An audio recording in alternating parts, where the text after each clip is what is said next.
Hello, welcome to my video for the dual mount setup for the smallfastthings.com dual mount extension kit that they have for the Honda Ruckus.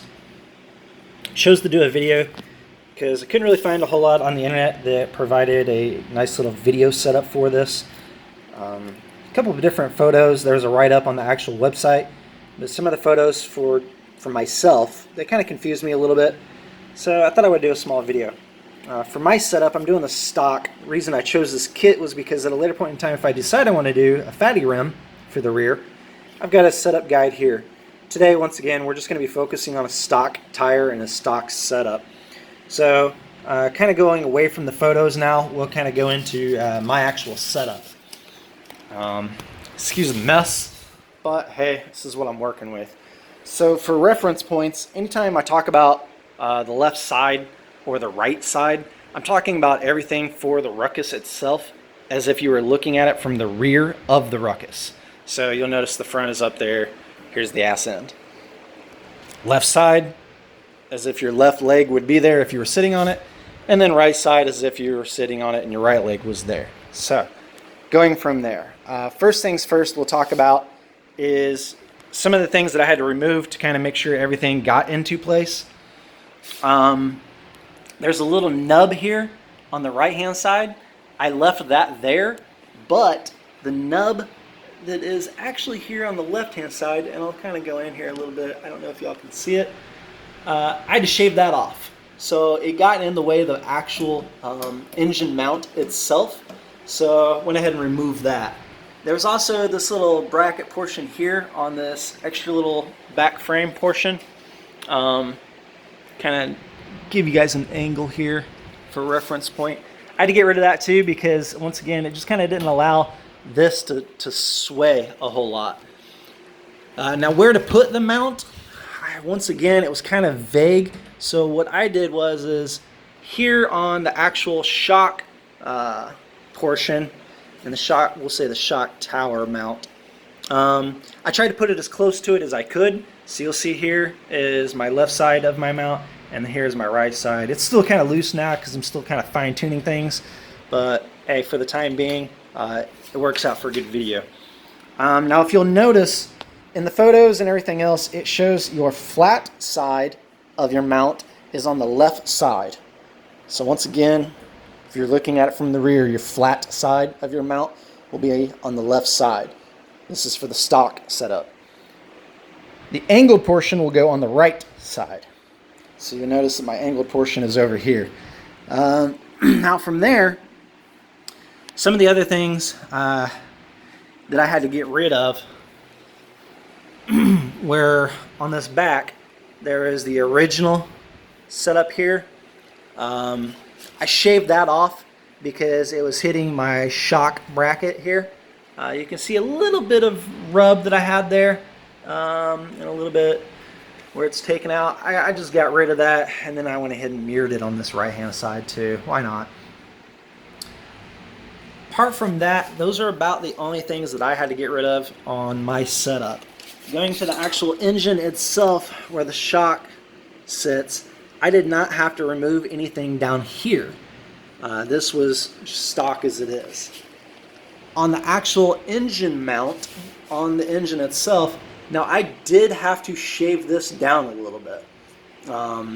I've read on multiple different forums and other different kit setups too that you do have to sometimes shave this down a little bit. Unfortunately, I shaved it down too much. So to kind of give you a reference, this right here is how much I shaved off of this. So if this were to go back on there, it would kind of be like that right there. Once again, yeah. So I kind of shaved off too much, so I had to use some extra washers and stuff on my kit.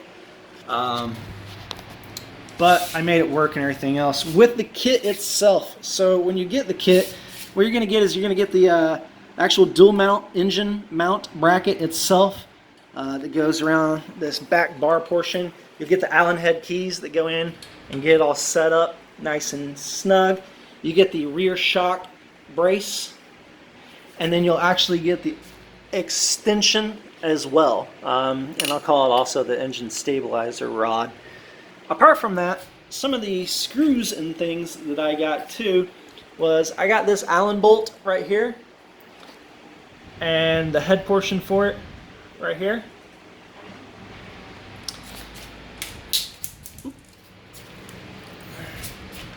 Also got this portion here.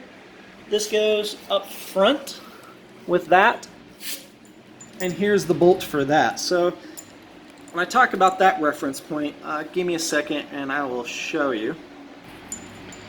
So on this front where the original engine mount and everything was set up of the actual Ruckus, the extra bolt that they give you will just go in here.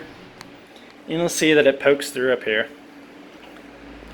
So from there though, some of the things that I was a little unclear about were, where does this go in reference to everything on this actual back portion for the rear mount and the actual engine mount itself. I put it as close to it as I could, just kind of fine tune it in there. This shock bracket was kind of slightly confusing to me in the photos, so after doing some research on it, the actual bracket itself, as you can see maybe, has a bit of a hook on it. So kind of like that. So it'll just sit on there and you can kind of bevel it up and down a little bit to get it. Now this was a nice flush setup here, so I didn't have to use any washers. Speaking of washers, the kit comes with a nice handful of washers. That's awfully nice of them to send some extra washers just in case, so you don't have to go out and go get your own. But I didn't have to use any washers here. And then coming back, now as I fine tune this, I may have to use some washers here on this portion. I didn't have to do anything extra here on this part. And then coming down here, I'm definitely going to need some washers as I get this set up a little bit better. But it's on there and it kind of gives you an idea, a concept of what it'll look like. Now the one thing that really confused me the most was, where do I put this actual extension rod slash stabilizer rod slash everything else that it's supposed to be? Well, after working with it a little bit and playing with it, I noticed that once it goes in, and it's not attached to the mount itself, but this is just kind of for reference point.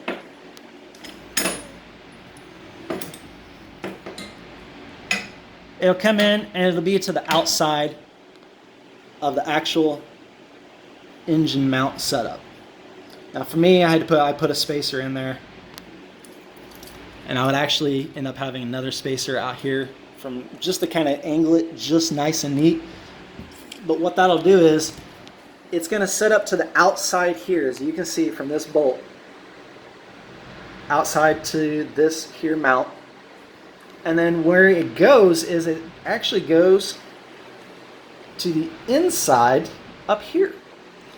Now on the fatty kit, you would actually go to the outside, but for here, you come to the inside portion. So with that hooked up, it would hook up right in there. Well, we can set that up real quick, and then I'll give you a show of it once. Alright, so what I did is I went ahead and hooked it up and set it up so you have the actual what's going on. So if you'll notice, here's the actual mount. It comes down. It's to the outside of the engine mount itself. And then I put a spacer in there. I don't like that gap, so I may have to work with that a little bit. But then I put it kind of close to the bolt head with another washer to give it some gap spacing.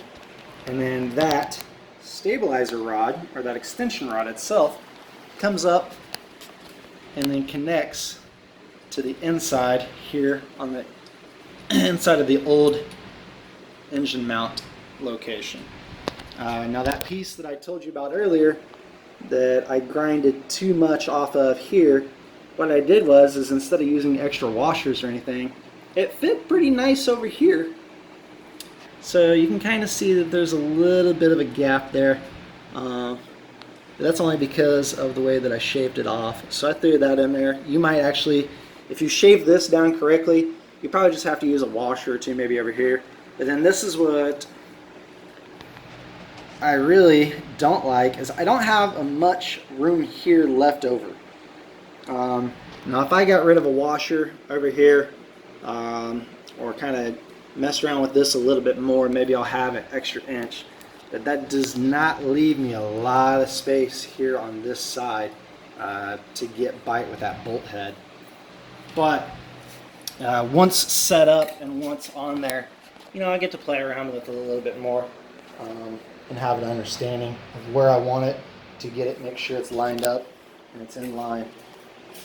But for the most part, hey, that's the setup. That's how you put it on. The fine tuning is going to be you and your Ruckus on what is straight, what's lined up correctly, and how everything works.